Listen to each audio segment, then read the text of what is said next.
Hello, everybody. Dr. Rick Wallace dropping in on you. I hope that everybody's having a good day. As for me, it has been a crazy, crazy week, and today has topped it off. But I'm still standing, I'm still breathing, I'm still here. On that note, I am fortunate, I am blessed, and I am still pushing. I want to stop in. I've sort of dropped in a little bit earlier to talk about, my perspective of Valentine's Day and how I approach it, being that there are other people in my lives that may think differently, and there's a need to respect how they feel.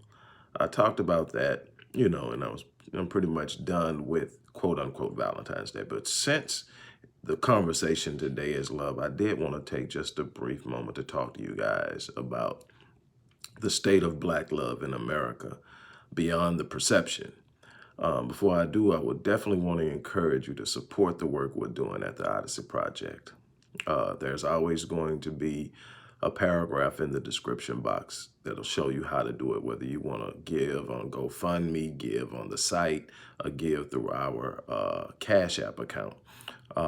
More and more people seem to want to do that. However you choose to do it, we definitely would appreciate your support with all the work that we have going on. Now moving on. Look, I pay very close attention to the temperature and the climate between Black men and Black women. Those of you who have followed me for any stretch of time know that I have been very, very hard on Black men about how we handle Black women. I have been very, very consistent in my defense of the need to be protectors of our women, to love. And one phrase that I've used, and I've even heard my wife use it concerning me, is to love our women back to life. I've also held our women accountable for some of the things that I feel is extremely important. I don't believe that the finger pointing and the blaming is how you solve issues. How you solve issues is first to look within and say, what can I do? What have I done? How can I change things? What's the best way to move? One thing that never solves anything is finger pointing. So I want to talk about the state of Black love. Is it in need of work? Absolutely. Is it as bad as everybody thinks it is and everybody seems to feel on social media and things like that? Absolutely not. What you got to understand is the one thing that they don't want is unity between Black men and Black women, because we create a synergy. When you connect the feminine energy and the masculine energy of male and female, you create synergy. Synergy is the merging of energies to create a more powerful force. So in essence, when you merge the masculine energy of Black men with the masculine energy of Black women, you get a synergistic force that allows them to create, to do, and to accomplish more than any one of them could accomplish as a single individual. That's why the family is so important. It's not just simply a place of procreation, it's a place of creation.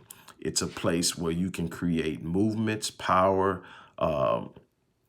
exchange values, interests, and principles, prepare your progeny for a world that's going to be hostile for them. And what we have to understand is a lot of what is being portrayed by the media and put in front of us and paraded as the norm when it's not the norm. We always see the successful Black man marry the white woman. And you look up and you see it, athletes, movie stars, all, it's this. And you start seeing the masses preach it. You start to see Black women say that every successful Black man or Black men, as soon as they get a chance, they jump and they run over the white women. Well, here's the statistics. The statistics show that 88% of Black men are married to Black women.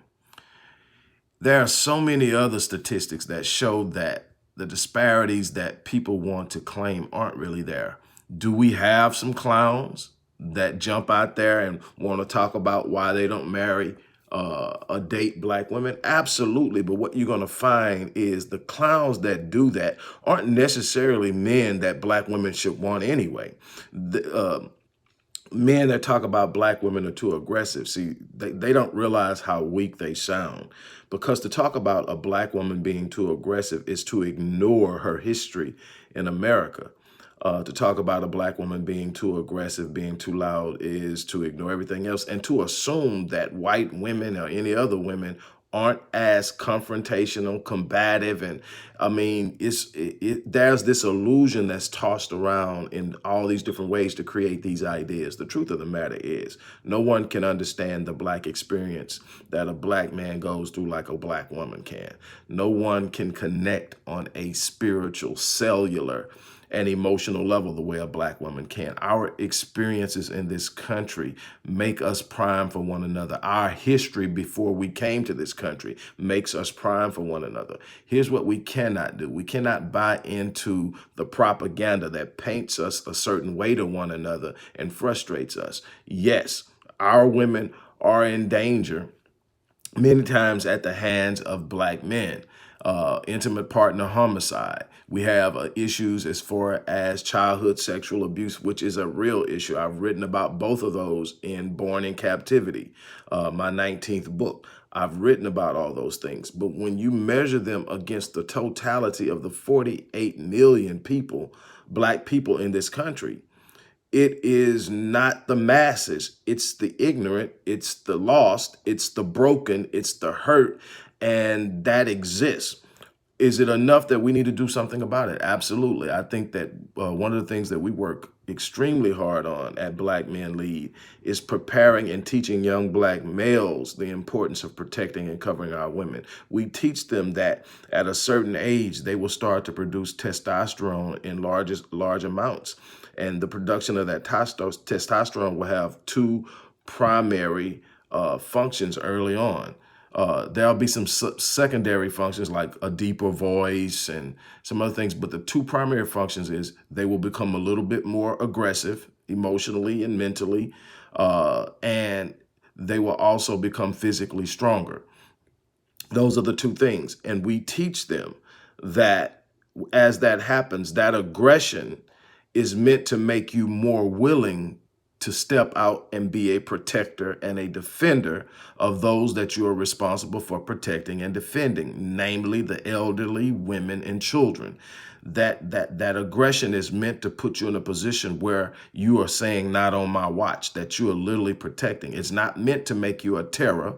It's not meant to make you aggressive towards women, those, that you are obviously stronger than. It's meant for you to protect them because physically they may not be able to protect themselves in the manner that you are. And so you have the aggression and the strength that comes as you get older, and that's to protect. We teach that religiously because we want them to understand. The problem is that many, because of the missing 1.5 million men in our community, there's a absence and a lack and a lapse of modeling of true manhood. There's an emptiness where black boys are trying to figure it out. Single black moms are trying to do the best they can. And there's this missing element that we have to make account for. I'm not saying that there aren't problems. I'm not saying that there aren't problems on both sides. I'm not saying that we don't have issues. What I'm saying is what's being painted by the media isn't true. Black men aren't jumping ship in large numbers running over the white women. 80% of us, 88% of us that are married to sisters. Many of us, like me, would never, ever do anything but be married to a sister. Whatever happens, I hope to be married to my wife until I pass away. But if something were to happen, God forbid, and some time came along where I decided I wanted to give love another shot, it would be with a black woman, probably a darker black woman. Nothing against my light-skinned sisters, but that's where I'm at right now. And the thing is that that's been me. I've been out there. I haven't always been this conservative in my behavior as a young man with a lot going on. I was out there for a while, but the one thing that never crossed my mind was doing everything I was doing and then turning it over to a white woman. That's just not how I think. I have no hatred towards anybody that doesn't have hatred and animosity and aggression towards me and my people. But those who do, I'm ready to go all the way with that. And, I have people of different races that have really been good to me, but they know. And I've had some pretty long relationships with a few, and they know if it comes to them who I know and can trust, and my black people who I don't know personally, and may be the one to throw me under the bus, I'm still choosing my people. That's just where I'm at. Um, that's where I'm at. And it makes it hard sometimes. It makes it hard because sometimes the people you're fighting for are the ones that are fighting you the hardest. But that's just a price you pay when you take on this responsibility. What I want to do is I want to encourage us to kind of step back and actually look at what's going on, to really trick it. Because I know more black men who are married, and that's on purpose. And I know black men who are doing everything in their power to be everything they can as husbands and fathers. I know some who are striving to be better providers, better protectors. I know some who are striving to be more attentive, better listeners. I mean, just really the men that I work with, the actual black men I work with at the Visionetics Institute, are all primarily focusing on being better fathers and better husbands. And so, but see, here's the thing. They are not going to get the press. You're not going to see a whole lot of press given to black men who are showing up to protect. You're not going to get it to the ones who get up and go to work every day, come home and pay the bills. You're not going to get it for the ones who sit up and literally provide a physical covering for their wives. You're not going to see a lot of press of that. You see the guys who are cracking up and killing their wives and their children. You see the guys who are cheating and jumping over to other races and degrading black women to justify them jumping ship. My thing is, some people haven't learned to love themselves. And the more I learn to love myself, the more I love black women. Period. It's not even a question for me. And, and I know I've got some friends who are, you would swear, anti-black men because of their own personal experiences, but a lot of times because they take in these one-sided stories without doing the research. And then here's the thing. If you do research and you don't understand confirmation bias, you can find all the articles you ever want that's going to back up what you already believe. You have to be willing to get rid of confirmation bias if you're going to be a serious researcher, if you're going to find the truth, because confirmation bias is always going to be the first thing that goes to work for you. Why? Because it's confirmation bias that protects you from cognitive dissonance. Cognitive dissonance is that discomfort you feel when you're forced to face a reality that is contradictory to the reality you now hold as truth. And so when you start to feel discomfort, it's going to be easy for you to go out and find something to rebut that new idea or that new concept or that new philosophy that's being brought and put before you. So you've got to get to a point where you understand how to avoid confirmation bias. In scientific research, it's one of the first things that you have to guard against. Matter of fact, when I'm doing real true scientific research, doing studies or whatever, the first thing I do is try to prove myself wrong.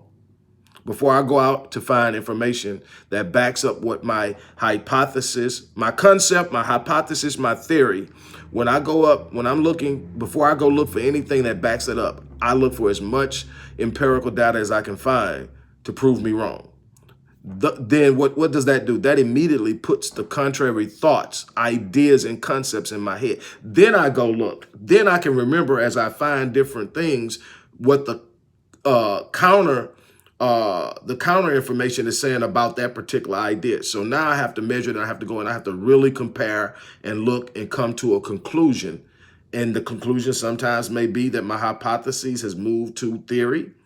And in some cases, the theory can now be considered a theorem. But there's a whole lot of processes that have to be gone through before that happens.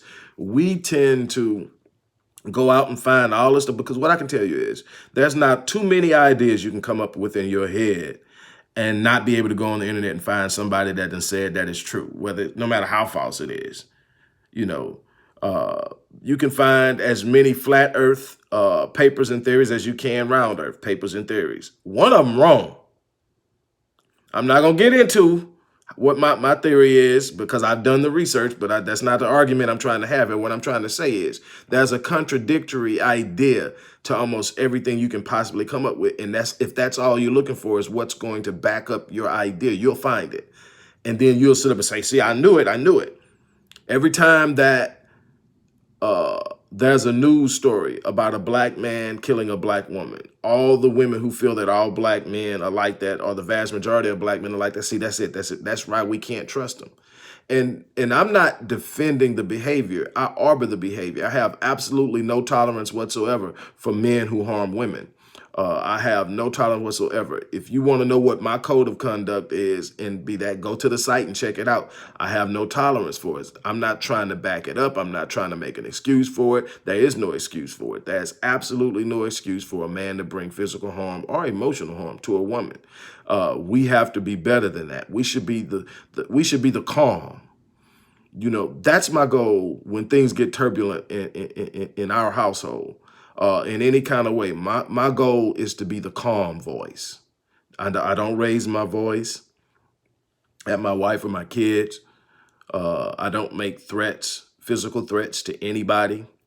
You know, every now and then I got to bump up against my little 12-year-old and make sure he knows he still ain't ready yet.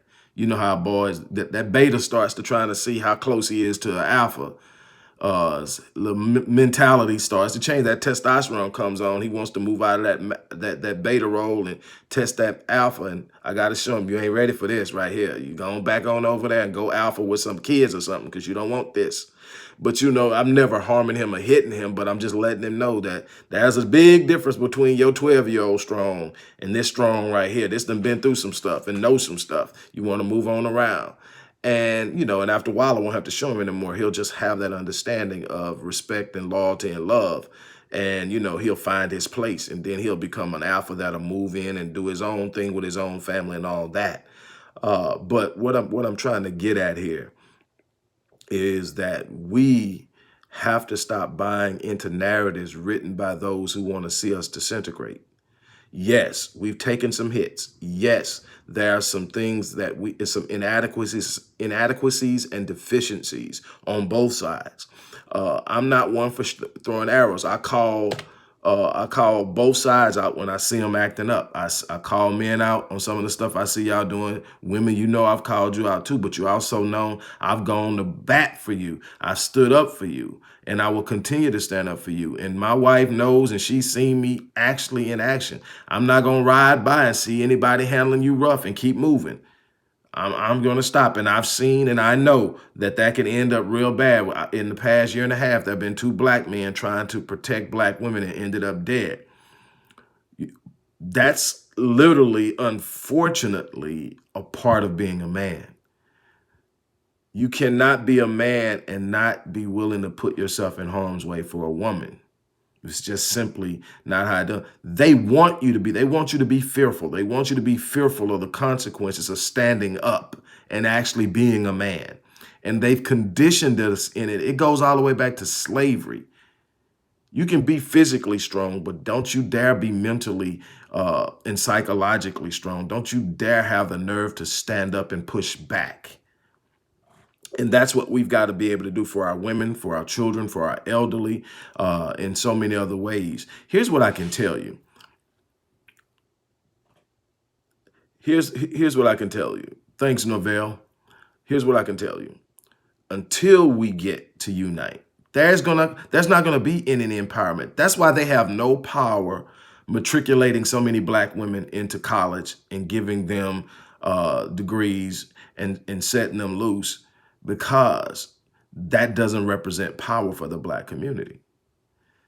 Even the few the increase in black men who are getting degrees. That doesn't represent power. You know what represents power in the black community? Number one, the ability to connect with one another, male, female, and procreate to reproduce and replenish the race. But more importantly, bring our feminine and masculine energies together to build this strong synergy that moves us. I have said this many times before, and I'll close out here by saying it now. We will only get as high as our women spiritually lift us. And we will only get as far as our men physically lead us. It requires both of us. We're not going to get it with some form of feminism. We're not going to get it with some form of male isolation. We need one another, and they know we need one another. The thing is, we better learn it, because there are certain things that I can't do that the woman can, and there are certain things she can't do that I can't. We need one another, and we're going to have to find that space where we feel good being with one another, being around one another, loving one another. On that note, I'm going to get ready to get off. Thank you guys for stopping in. Like I said, this has been a crazy week for me. Hopefully you guys are having some fun or doing whatever you're going to do, getting prepared for the weekend. As I say, don't forget to support the work we do. When you sit up, if you look in the description box of this video, you're going to see in the first paragraph an introduction to the Odyssey Project and ways that you can support the work we do. Everything from research, which is so vital to the programs we create, to the books I write, to the information I share. Also, the programs. Black Men Lead, a rite of passage initiative for young black males ages 4 to 30. We go through the rite of passage at 12, and then we nurture, cultivate, and reinforce what we have taught to the age of 12. All the way up to the age of 30, we offer mentorship. That's Black Men Lead. My wife is passionate about working with women. She is a rape and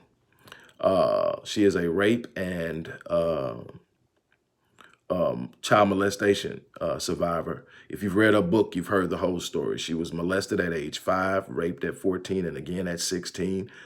She's a survivor. She found a way out. She fought her way out. We actually met because she came to me, referred to me as a client, worked together for about a year. She went her way, I went my way. I had some things I had to work out. She came back, and we've been together ever since. And she does Ghettos Forgotten Daughters, restoring Ghettos Forgotten Daughters.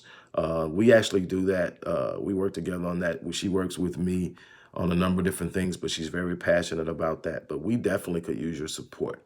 With that being said, I'm going to get off of here. And on a day that they're talking a lot about love, our love is so vital to our future.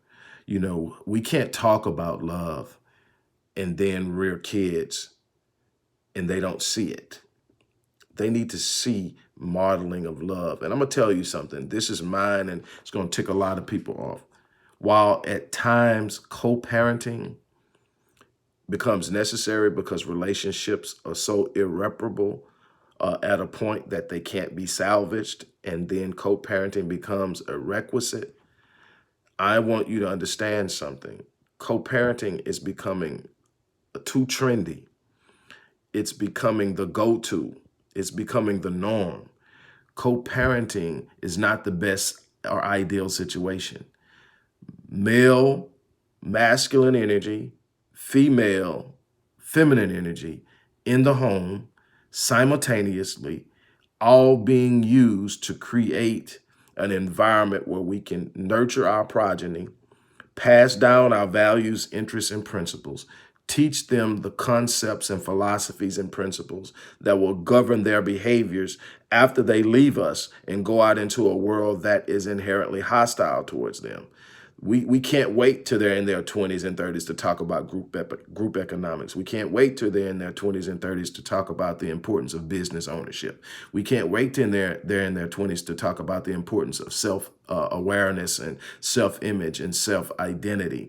We need to be teaching that to them as they're coming up in the home. So by the time they're exposed to the outside world, they know who they are and they know what they're responsible for doing. That's our responsibility. So on that note, I'm going to check out of here. Once again, don't forget to support us. For those who do support us, thank you very much. You guys have an unbelievable weekend.